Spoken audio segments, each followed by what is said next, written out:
Shalom, salam sejahtera bagi Bapak Ibu, saudara-saudara, anak-anak yang dikasihi oleh Tuhan Yesus Kristus. Berjumpa kembali bersama saya Pendeta Eka di dalam renungan firman Tuhan pada hari ini, hari Jumat 18 November 2022. Sukacita dan damai sejahtera dari Tuhan Yesus kiranya menyertai hidup kita sekalian. Puji nama Tuhan. Sampai pada pembacaan firman Tuhan, Yeremia pasal yang ke-6. Kiranya firman Tuhan memberkati kita sekalian. Mari kita berdoa sebelum kita merenungkan bagian firman Tuhan hari ini. Tuhan Bapa di sorga, di dalam Yesus Kristus, kami datang kepadamu mengucapkan syukur terima kasih untuk setiap kasih, penyertaan, berkat yang telah Engkau berikan kepada kami sepanjang hari yang sudah kami lalui. Dan kami mau terus mengisi hari-hari kami bersama dengan Tuhan. Karena bersama dengan Tuhan kami boleh mengalami ketenangan, damai sejahtera, dan sukacita. Dan terlebih dari itu kami memohon kepada Tuhan, Engkau yang terus menolong kami untuk dapat mengerti apa yang dikehendaki oleh Tuhan melalui kitab suci yang kami renungkan setiap hari. Sehingga hidup kami menjadi menyenangkan hati-Mu. Karena firman yang kami baca renungkan, kami dapat terapkan dalam hidup kami. Terima kasih Bapa, terpujilah nama-Mu. Demi nama Tuhan Yesus kami berdoa. Haleluya. Amin.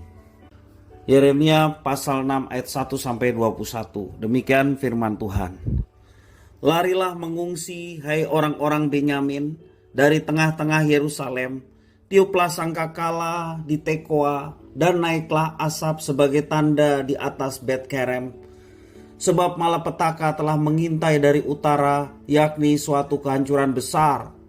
Adakah Putri Sion sama seperti padang yang paling disukai sehingga gembala-gembala mendatanginya beserta kawanan ternak mereka? Mereka telah memasang kemah-kemahnya sekelilingnya, memakan habis apa yang didapatinya. Persiapkanlah perang melawan dia. Ayo, marilah kita maju menyerang pada tengah hari.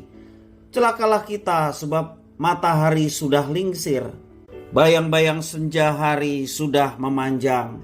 Ayo, marilah kita maju menyerang pada waktu malam dan merusakkan puri-purinya.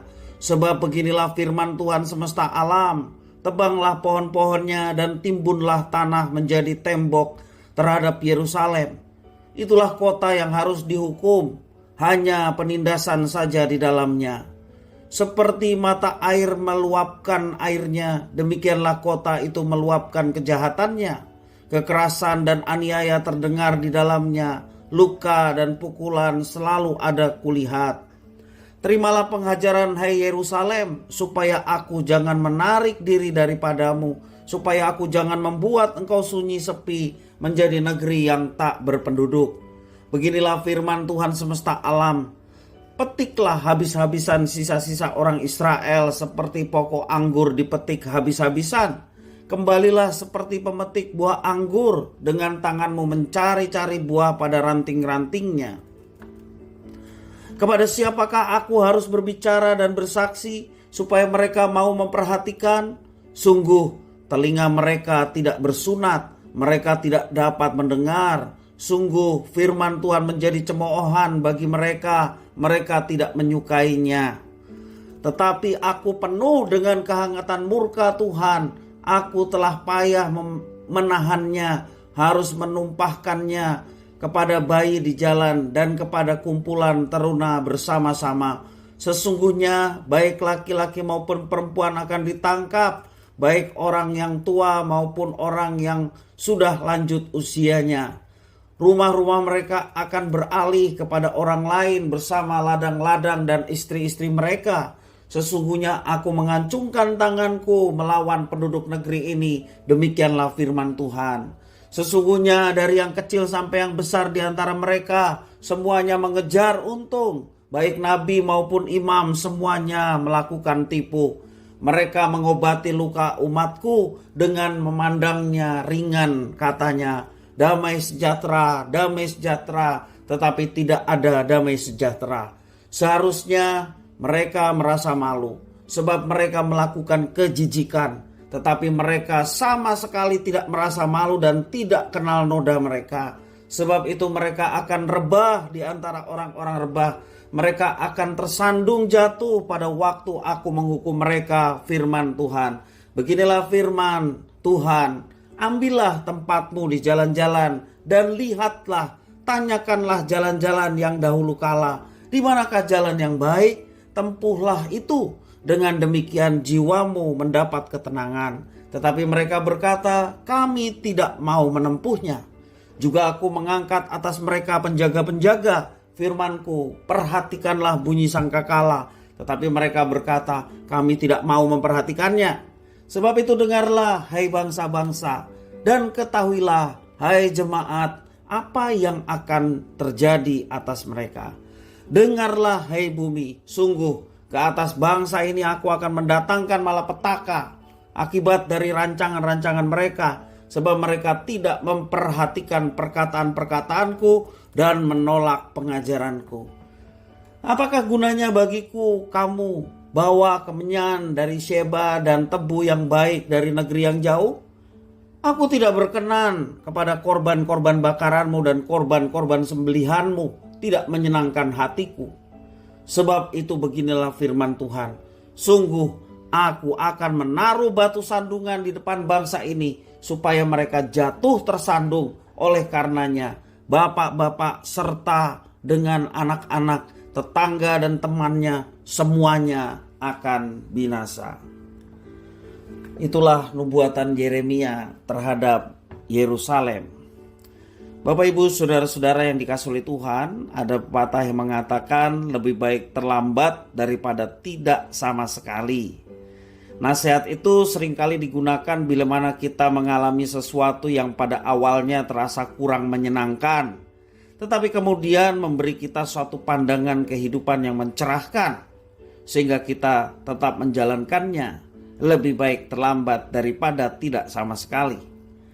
Yeremia berjuang semaksimal mungkin memperingatkan bangsanya atas bahaya yang akan mereka hadapi.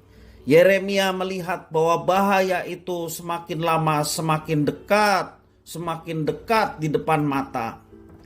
Dengan susah payah Nabi Yeremia menyuarakan firman Tuhan akan penghakiman yang ada di depan mereka, yakni sebuah ajaran dari Tuhan Allah mereka, tentunya semuanya untuk mendidik mereka. Kalau kita perhatikan di dalam ayat pertama, ayat 7, 8, 10, 11, yang memberikan satu suara firman Tuhan akan penghakiman yang akan mereka alami.